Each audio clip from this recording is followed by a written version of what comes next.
Hi guys, അസ്സാം വലൈക്കും. നമുക്കിന്ന് ബിഗിനേഴ്സിന് എങ്ങനെ എളുപ്പത്തിൽ ഹെന്ന ഡിസൈനിങ് പഠിക്കാമെന്നുള്ളൊരു ക്ലാസ്സുമായിട്ടാണ് ഞാനിന്ന് വന്നിട്ടുള്ളത്. ഈ ബേസിക് ആയിട്ടുള്ള എലമെൻറ്റ്സ് നല്ലപോലെ പ്രാക്ടീസ് ചെയ്ത് അതിൻ്റെ ഏറ്റവും നല്ല പെർഫെക്ഷനിൽ വരയ്ക്കാൻ പഠിച്ചാൽ നമുക്ക് ഏത് ഡിസൈൻ വേണമെങ്കിലും വരയ്ക്കാം സിമ്പിളായിട്ട്.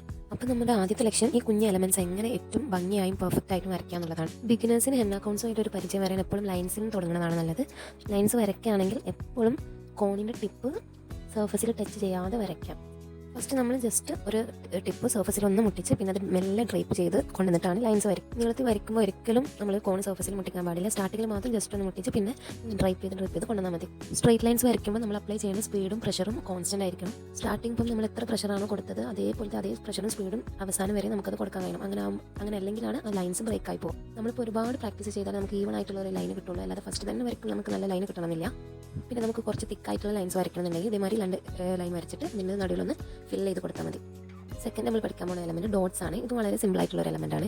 ഡോട്ട്സ് വരയ്ക്കുമ്പോൾ ഒരിക്കലും നമ്മൾ കോൺ സർഫസിൽ മുട്ടിച്ച് കൊടുക്കരുത്. ജസ്റ്റ് ഒന്ന് സർഫസിൽ മുട്ടിച്ച് പ്രഷർ ഒന്ന് കൊടുക്കുക. ജസ്റ്റ് ഒരു പ്രഷർ മാത്രം കൊടുക്കുക. അപ്പോൾ ആ പേസ്റ്റ് റിലീസ് ആയിക്കോളും. അങ്ങനെയാണ് ഡോട്ട്സ് വരയ്ക്കൽ.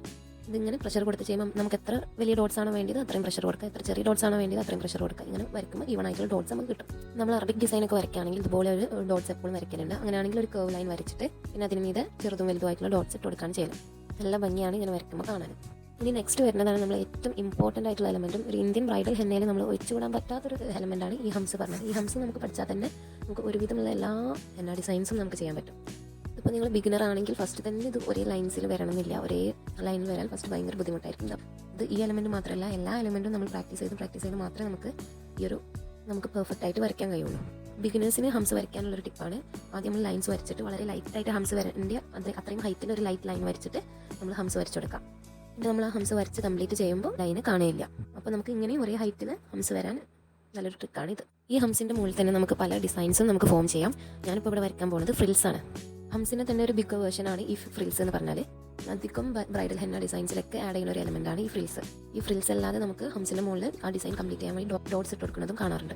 നെക്സ്റ്റ് എലമെൻറ്റ് സോൾസ് ആണ്. ഇത് നമ്മൾ സർക്കിൾ വരയ്ക്കണ മാതിരി തന്നെയാണ്. സർക്കിൾ വരച്ച് അത് ചെറുതാക്കി കൊണ്ടുവന്ന് അത് അറ്റത്താനാവുമ്പോൾ ചെറിയൊരു ഡോട്ട് പോലെ ഇട്ട് കൊടുക്കുക. പിന്നെ ഈ ബോഡിയിൽ ചെയ്യുമ്പോൾ നമുക്ക് എത്രത്തോളം ഇത് റെഡിയായി വരുന്നില്ല. പക്ഷേ നമ്മൾ സ്കിന്നിന് സോഫ്റ്റ് ആയതുകൊണ്ട് സ്കിന്നിൽ വരയ്ക്കുമ്പോൾ രീതിയിൽ തന്നെ സോൾസ് വരും. ഈ സോൾസും ഹംസും വരച്ചാൽ തന്നെ നമുക്ക് ഒരുവിധം ഡിസൈൻസ് ഒക്കെ നല്ല രീതിയിൽ പെർഫെക്ഷനോടെ തന്നെ നമുക്ക് കംപ്ലീറ്റ് ചെയ്യാം. ഹംസ് വെച്ചിട്ടുള്ള ഏറ്റവും കോമൺ ആയിട്ടുള്ള ഒരു ഫ്ലവർ നമ്മൾ കണ്ടിട്ടുണ്ടാവും. അപ്പോൾ ആ ഫ്ലവറാണ് ഞാനിവിടെ വരയ്ക്കുന്നത്. നെക്സ്റ്റ് എലമെൻറ്റ് വൈൻസ് ആണ്. വൈൻസ് ഏറ്റവും ഭംഗിയുള്ളൊരു എലമെൻ്റാണ് ഈ വൈൻസ് എന്ന് പറഞ്ഞത്. നമ്മൾ ഡിസൈനിനെ ഏറ്റവും എലഗൻ്റായിട്ടും നല്ലൊരു പെർഫെക്ഷൻ കൊടുക്കുന്ന ഒരു എലമെൻ്റാണ് വൈൻസ്. ഫസ്റ്റ് നമ്മൾ തിന്നായി സാധാ ഫസ്റ്റ് പഠിച്ച പോലെ തന്നെ ഒരു ലൈൻസ് വരയ്ക്കാം. എന്നിട്ട് പ്രഷർ കൊടുത്ത് പിന്നെ മെല്ലെ പ്രഷർ റിലീസ് ചെയ്യാം. ശരിക്കും പ്രഷർ കൺട്രോൾ ആണ് ലൈൻസിൽ മെയിനായിട്ട് നടക്കുന്നത്. ഇത് ബിഗിനേഴ്സിന് ഫസ്റ്റ് വരയ്ക്കുമ്പോൾ അത്ര അങ്ങോട്ട് ഓക്കെ ആയി വരുന്നില്ല. പക്ഷേ ആ പ്രഷർ കൺട്രോൾ നമുക്ക് കിട്ടി കഴിഞ്ഞാൽ പിന്നെ അത് ഓക്കെ ആവും. സ്ട്രൈറ്റ് ലൈൻസിൽ വൈൻസ് ആഡ് ചെയ്ത് കൊടുക്കുന്ന പോലെ തന്നെ നമുക്ക് കർവ്ഡ് ആയിട്ടുള്ള ലൈൻസിലും വൈൻസ് ആഡ് ചെയ്ത് കൊടുക്കാം. നെക്സ്റ്റ് എലമെൻറ്റ് ഇൻവേഴ്സ് വൈൻസ് ആണ്. ഇതും നിങ്ങൾ അധികം ബ്രൈഡൽ ഹെന്ന ഡിസൈൻസിലൊക്കെ കണ്ടുവരുന്ന ഒരു ഡിസൈനാണ്. നമ്മളിപ്പോൾ മുകളിൽ വരച്ച വൈൻസിൻ്റെ ഒരു ഇൻവേഴ്സ് ആയിട്ടുള്ള ഒരു വേർഷനാണ് ഇത്. അതുകൊണ്ടാണ് ഇതിന് ഇൻവേഴ്സ് വൈൻസ് എന്ന് പറയുന്നത്. ഞാനിപ്പോൾ വരയ്ക്കുന്ന ഈ സ്ട്രോക്ക് മാത്രമാണ് ഇതിലുള്ളത്. ഇത് നല്ല പെർഫെക്റ്റ് ആയിട്ട് വരച്ചാൽ ഈ ഡിസൈൻ നമുക്ക് പെർഫെക്റ്റ് ആയിട്ട് വരച്ച് എടുക്കാം. ഇത് കാണുമ്പോൾ ഭയങ്കര കോംപ്ലിക്കേറ്റഡ് ആയിട്ട് തോന്നും. പക്ഷെ ഇത് വെച്ചിട്ട് നമുക്ക് വളരെ ഈസി ആയിട്ട് ഇത് ഫിനിഷ് ചെയ്തെടുക്കാം. അപ്പോൾ ഇതൊക്കെയാണ് നമ്മൾ ഹെന്ന ഡിസൈൻസിൽ ബേസിക്കായിട്ട് യൂസ് ചെയ്യുന്ന കുറച്ച് എലമെൻറ്റ്സ് ആണ് ഞാനിന്നിവിടെ കാണിച്ചത്. ഈ എലമെൻറ്റ്സ് തന്നെ ഞാൻ കാണിച്ച എലമെൻറ്റ്സ് തന്നെ നമുക്ക് നല്ലപോലെ പ്രാക്ടീസ് ചെയ്ത് ഇതിൻ്റെ പെർഫെക്ഷനോടെ വരയ്ക്കാൻ കഴിഞ്ഞാൽ തന്നെ നമുക്കൊരു ഡിസൈൻ ഏത് ഡിസൈൻസ് വേണമെങ്കിൽ നമുക്ക് പെർഫെക്റ്റ് ആയിട്ട് വരയ്ക്കാം.